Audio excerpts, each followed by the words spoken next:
we'll just pick it right back up then, because while we were talking to Jonathan Jones, in walked Jacoby Brissett, who was brought to you by Northeast Men's Health, the experts in treating men's sexual health, with 5 New England offices, or at northeastmenshealth.com. Jacoby, how we doing? Doing good. Obviously coming off a tough loss, but it's a lot of football left. So excited about this opportunity coming up this week, and yeah.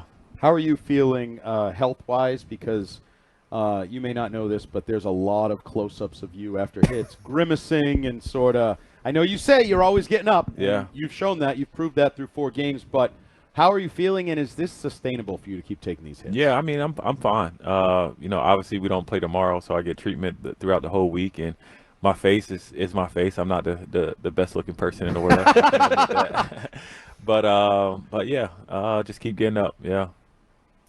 Yesterday, the way the sort of game started, you guys did pick up some first downs. You did move the ball a little bit. It seemed like even after the interception, you had that long drive, which stalled out on 4th down. What were some things that you think were working for you offensively in the first half yesterday? Yeah, like you said, I think we started to figure out our mojo a little bit. We were picking up some good yards on our runs, standing to 3rd and manageable down and distances where we feel very confident, obviously, being able to convert on those, a lot of those. And I think we just got to keep playing more consistently with good fundamentals and technique, and obviously the execution of our plays. And I think for a while we saw that in glimpses, and now it's about just doing it more consistently. So an all-pro linebacker made a great play on you, but from your perspective, it was a great play, obviously.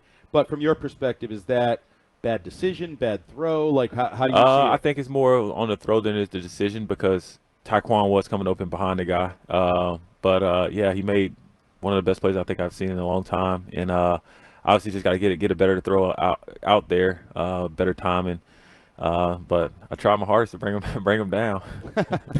Yeah, it's a tough guy to bring down. Yeah. Although something happened. I mean, you didn't see him for a little while after that. But at any rate, when you look at some of the throws that you did connect with, and obviously some of the ones that you missed on, did you feel like you had maybe a little more time to get the ball out this past week than you've had in weeks prior? Yeah, I thought we did a good job up front. Obviously, the sack number is just an inflated number. Like I won't say I don't pay attention to it, but it's more of like, I think we did have times at points of the game to get the ball out, and we did have we did make some plays down the field and in the passing game to get guys the ball in space, and I commended those guys. Some of those guys are playing in their first football game ever, and it's going against some really good football players, and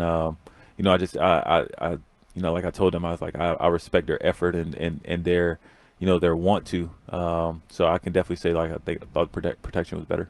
I don't know how much time you spend on social media, but you're well aware that this is, the all-22 era, and people have access to clips and film, and, they'll freeze it, and this guy's open over here.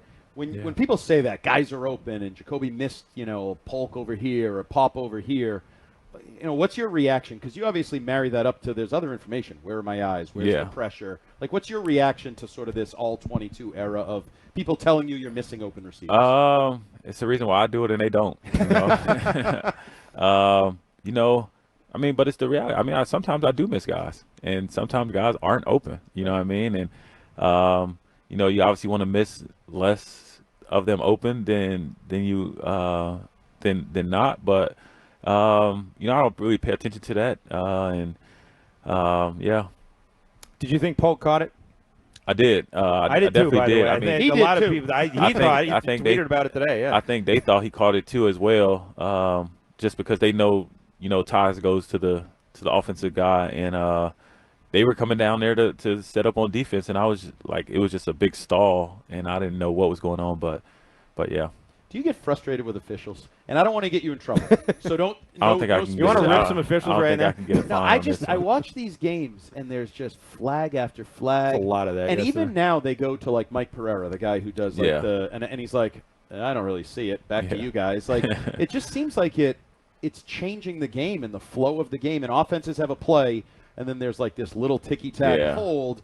Does it get frustrating, the flags? It does, but at the same time, it's not the professional answer. It's my honest truth. Is sometimes you gotta just leave it out of their hand. You got we aren't going to get calls based on the history of the Patriots beating a lot of teams. You know what I mean? If anybody get their chance to beat us, they're going take all advantages of that. So, we got to kind of like leave it out of their hands. All right. Now, your offense you guys run, it's been described as basic sometimes. I don't know who says that. Some people say that. But that Do one. you say that? I've never said that. Okay. I think other people have. Busted out the hook and ladder play, which got called back on maybe the worst call of the day, I thought. Yep. But that sort of came out of nowhere. Do you agree with the assessment that you guys are running, maybe not basic offense is a little strong, but, not the most complicated offense in the world? Because that seemed kind of out of place. Where did that come from? Yeah, I wouldn't say basic is something that defines us, but I think we're running the same offense that a lot of teams are. It's just that a lot of our plays, we go back and watch the film today. A lot of our plays just aren't hitting right now. And they're getting close to hitting, and that's the encouraging part. It's just, it's obviously the 4 games in the season, but I wouldn't consider it basic at all. There's obviously a lot of discussion about Drake Maye. I don't know if you hear it, how much you hear, but every week it's like people, when's Drake going to start? Are they astronaut? Or they're on? Is that annoying? Does that frustrate you? Are you able to just tune it out? How do you react to the Drake Maye noise? Well, one, I don't control that part of this whole process thing at all. Do I hear it? Of course, I'm not deaf. I mean, I'm not blind to the fact that I won't say this organization, but we drafted this guy number 3 overall. Like, that's what people feel like they want to see. It's just, I don't know. I try to just like block it out and just do my thing, Do you take it as disrespectful? Because one of the arguments is the team around the quarterback position isn't good enough to throw Drake out there. And, well, they're throwing you out there. Like, you're a human being. You're a professional. Yeah. Like, is that disrespectful to you? Yeah, it is. But at the same time, it's like a lot of those people don't know me. A lot of those people, like, so therefore, like, I could not care less, but it's just more of like, why waste my time to like worry about the people that say those things? And I kind of just, like I said, I just block it out. On the sidelines, they cut to him sometimes, and you see him, they're sort of standing there. Is he part of the process at all when you go back to the sideline after a series? Is he in there with you and Van Pelt or Mayo? Like, is he part of that conversation? Yeah, for sure. I mean, that's a part of being in the room. It's like when we come to the sideline, we're all over there huddling and trying to, figure this thing out together, so he definitely is a part of it. Gerard mentioned that you broke the team down after the game. As a leader of this team, a captain of this team, what is the message there and in this week when you guys are on a 3-game losing streak? Yeah. That was the first quarter of our season. We got 3 quarters of our season left. We got a lot of young guys, so I kind of like broke it down to them. I was like, we got a whole college season plus a bowl game, left of football.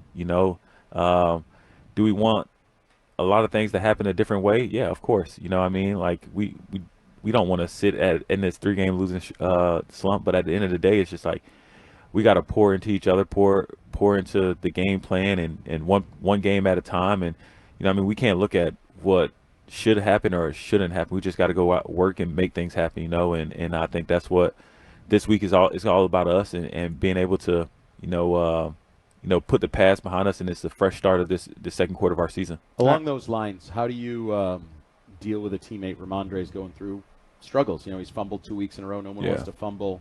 How do you pat him on the back? How do you deal with that? Yeah, I think it's a mixture of both. It's the pat on the back, but it's also like come on, my, like, we need better. And he knows that. He said it himself. And you definitely don't want to beat a dead horse, but at the same time, it's he's one of our best players on offense, and and I think he understands that he's gonna get the ball again. It's not like we're not gonna give him the ball anymore. So he understands the importance of him holding on to the ball, and I have full faith that he's gonna do that. All right, quarterback question of the week brought to you by Northeast Men's Health, the experts in treating men's sexual health with 5 New England offices, or at northeastmenshealth.com. This comes to us from Dustin in Lexington, who asked Jacoby, who's the funniest guy on the team? Funniest guy on the team? The person that probably laughs the most is KB Bourne. Just I thought you were saying Keyshawn Booty. No.